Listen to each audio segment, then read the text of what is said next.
I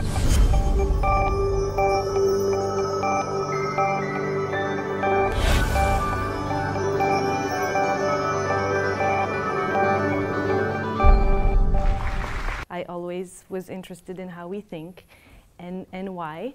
And in the last few years, I've tried to be more mindful and introspective about my own thought processes.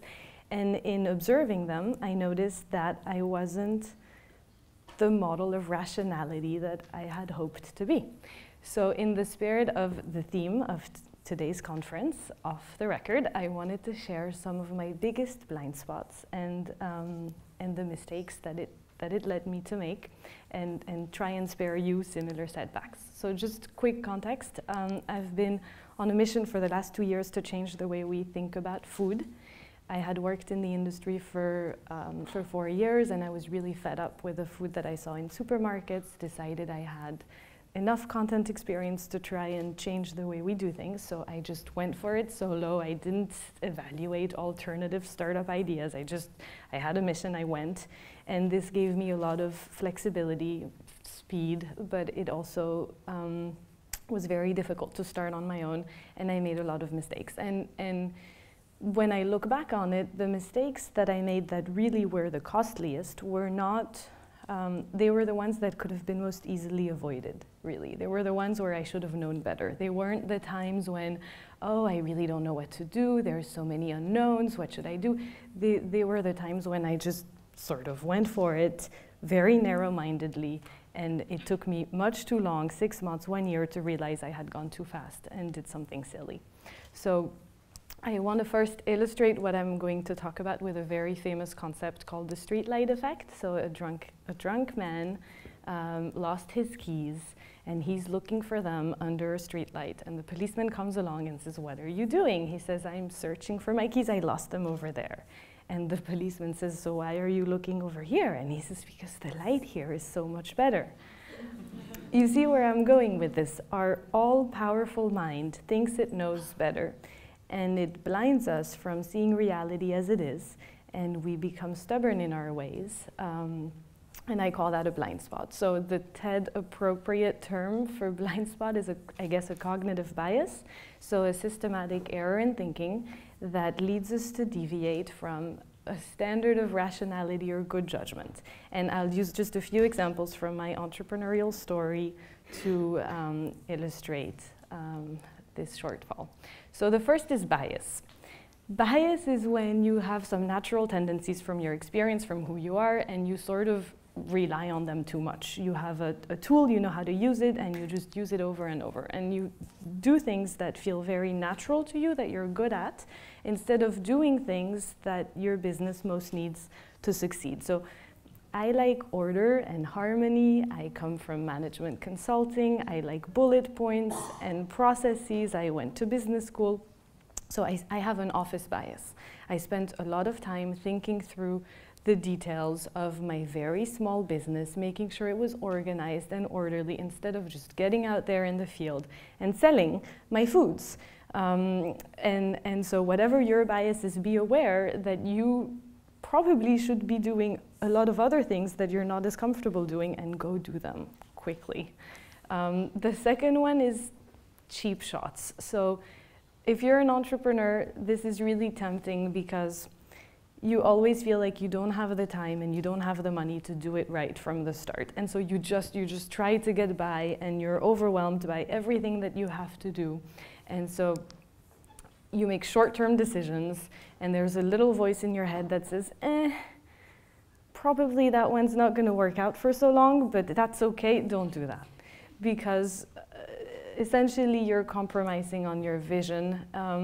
I did that with my first hire, and it was someone I went to high school with 15 years before, and we both lived in Geneva, where my business is based, and he was really excited about what I was doing, and I was alone and I was tired, and he said, "I want to come on board," and I said, "Awesome, come," and that's totally not what I should have done.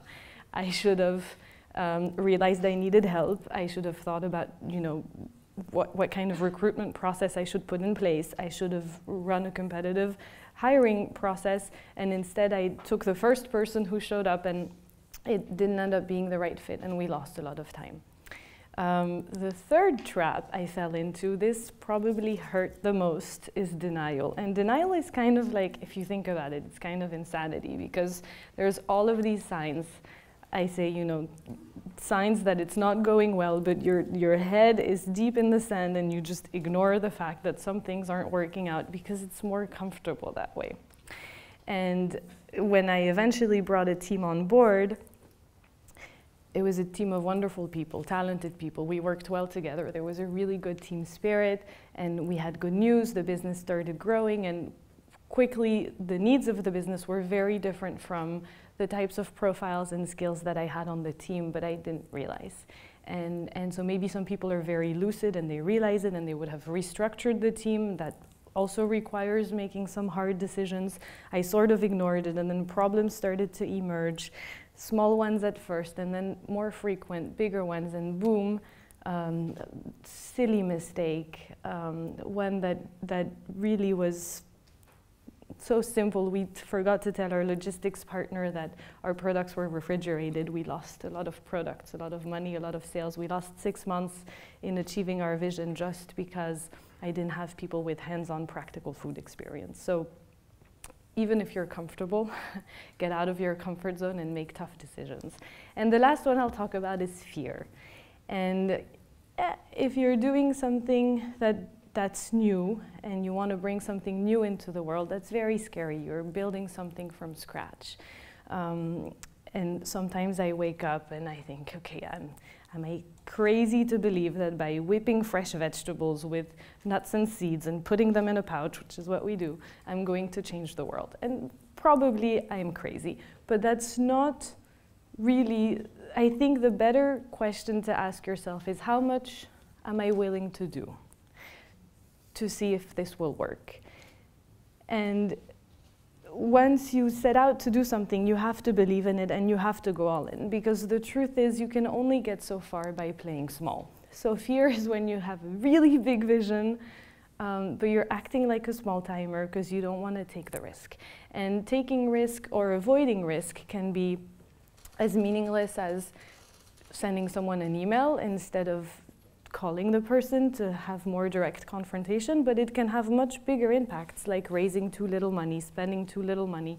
And I think I've come to learn that if you have a mission and a vision, you need to go all in, you need to burn through cash, you need to try a lot of things, you need to hog the best talent that you can find, and you need to go at it and see if it'll fly.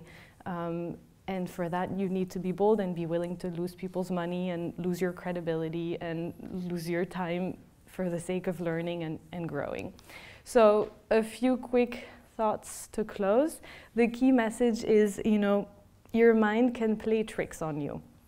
And so just be aware of that and try, you know, be proactive in identifying certain biases that you may have.